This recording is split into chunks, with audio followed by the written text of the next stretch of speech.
OJ was convicted on these latest charges on October 3rd, 2008, exactly 13 years after his acquittal of double murder charges, as the gentlemen have been saying. The judge sentenced him to a minimum of 9 years, a maximum of 33. If he gets parole, he will have served the minimum sentence of the conviction this October. When you consider all of the charges and all of the circumstances, and I think that's something that a lot of people are doing, has justice been served? Absolutely not.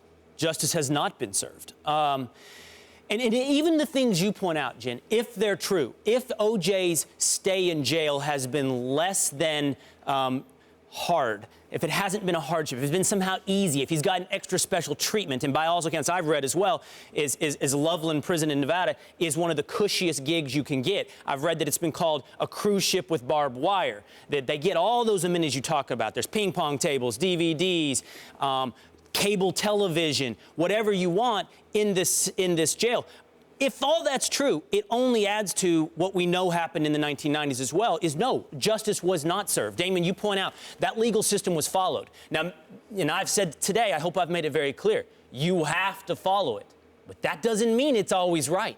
It's not perfect, and it did not spit out justice in the 1990s. It spit out injustice in the 1990s.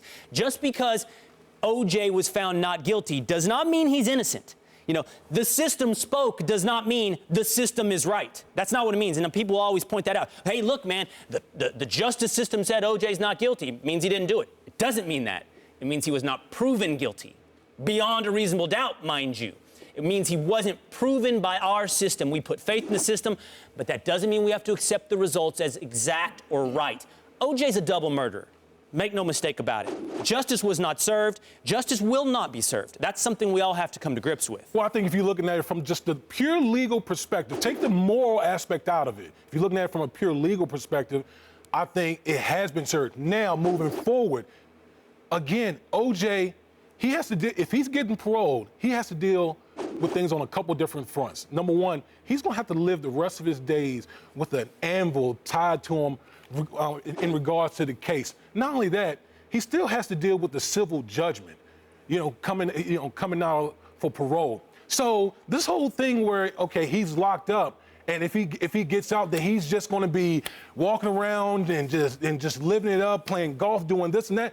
No, imagine a good portion of the population looking at you, just treating you a certain way. Again, you're a prisoner.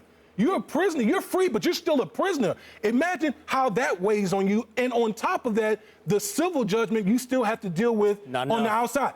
Damien. That is a lot. That is a lot that you still have to contend with, even if he gets out on parole. I'm speaking just from a legal perspective. Okay, two things. First of all, from a legal perspective. First of all, I just simply disagree. Okay. I don't have to reject what you're saying. I'm sure that the public scorn, the civil liability will all hang heavy over OJ's head. But it isn't enough. That's not enough for a double murder. In fact, I'm not sure a lifetime in jail is enough for a double murder. But now we're getting into some really deep issues on what we think is justice, what we think is proper public retribution. Everything from death penalty to public scorn we can talk about. But for me personally, wherever OJ is on this earth, it's not enough for what he's done. There is no heavy burden that's laid on OJ's shoulders that's enough to handle what he's given out to this earth. That being said, one more point. You said legal justice has been served. No. The legal system spoke. But I don't know how, if in your heart of hearts you think he's guilty, you can say legal justice has been served. There's no. So do you not accept what the legal system said in this situation? What do you mean accept? Do you not listen? We talk about. I talked about like police brutality. Yeah. You've seen with like cases where officers gotten off, and the justice system spoke. You hear a lot of people say, "Let the system play itself out." Yes. Let the system play itself out.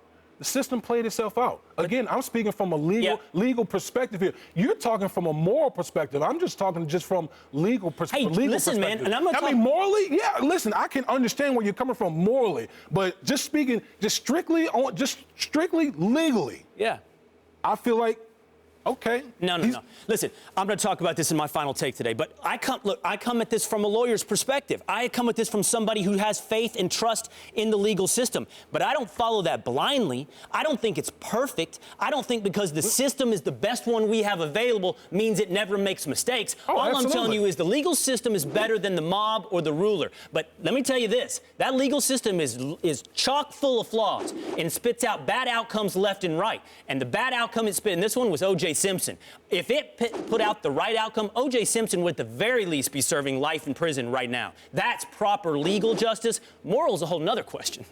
Damian, your assertion that O.J. Simpson would feel a certain level of shame even if he were paroled relies on the fact that he would be a rational, well-adjusted, moral human being. And by some accounts, people think that this is a sociopath we are dealing with who didn't feel any shame when he was acquitted for the double murder earlier on, so much so that he got himself in this burglary trouble in 2008. I think Marsha Clark was saying, are you kidding me that he got himself in trouble again? I'm not certain that shame is something that would affect us. You think he's Well, going to get back out there? I don't say. I'm not saying shame. I'm just saying that the pressure that the population is going to apply to him. You're in a prison of, a prison of your own circumstances. That's a heavy burden to carry for the rest of your life. Yeah, I hear you, and it's not nothing, but it's not enough. And I'd love for him to carry that heavy scrutiny and burden back onto all those golf courses across Florida, Nevada, and California, looking for that murder he said he was going to do. He was going to hunt that murderer down, right? I think he's probably found him.